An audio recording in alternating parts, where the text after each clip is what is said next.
8 மாதம் கம்ப்ளீட் ஆன குழந்தைங்கள்லேருந்து தரக்கூடிய ஒரு ஹெல்த்தியான கேரட் அண்ட் பூசணிக்காய் சாதம் எப்படி செய்கிறதுன்னு தாங்க பார்க்க போகிறோம். அதுக்கு 2 டேபிள் ஸ்பூன் அளவுக்கு அரிசி எடுத்துக்கோங்க. 1 டேபிள் ஸ்பூன் அளவுக்கு பாசிப்பருப்பு எடுத்து ஒரு 20 நிமிஷம் அளவுக்கு ஊற வச்சு எடுத்துக்கோங்க. இப்போ ஒரு குக்கரில் கொஞ்சமாக நெய் சேர்த்துக்கோங்க. கூடவே கொஞ்சமாக சீரகம் சேர்த்துக்கோங்க. கட் பண்ண வெங்காயம் 2 டீஸ்பூன் அளவுக்கு சேர்த்துக்கோங்க. கட் பண்ண தக்காளி 2 டீஸ்பூன் அளவுக்கு சேர்த்துட்டு கொஞ்சமாக மிளகுத்தூள் சேர்த்துக்கோங்க. சேர்த்துட்டு நல்லா வதக்கி விட்டுக்கோங்க. அடுத்ததாக இது கூட 2 பல் பூண்டு சேர்த்துக்கோங்க. 2 டேபிள் ஸ்பூன் அளவுக்கு கட் பண்ண பூசணிக்காய் சேர்த்துக்கோங்க.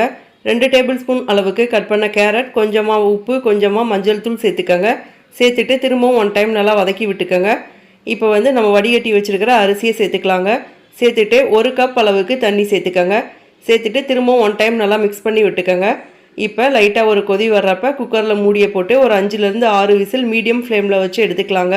இப்போ பார்த்தீங்கன்னா ரைஸ் நல்லா சாஃப்டாக வெந்திருக்குங்க. ரைஸ் நல்லா சூடாக இருக்கிறப்பயே மசிச்சு விட்டுக்கோங்க. தேவைப்பட்டால் கொஞ்சமாக காய்ச்சி ஆற வச்ச தண்ணி சேர்த்து மிக்ஸ் பண்ணி விட்டுக்கலாங்க. அவ்வளோதாங்க. இந்த ரைஸ் பார்த்தீங்கன்னா லன்ச் டைமில் குழந்தைக்கு கொடுக்கலாங்க. இதே மாதிரி நிறைய ஹெல்த்தியான பேபி ஃபுட் ரெசிபீஸ்க்கு நம்ம சேனலை சப்ஸ்கிரைப் பண்ணிக்கோங்க. தேங்க்யூ.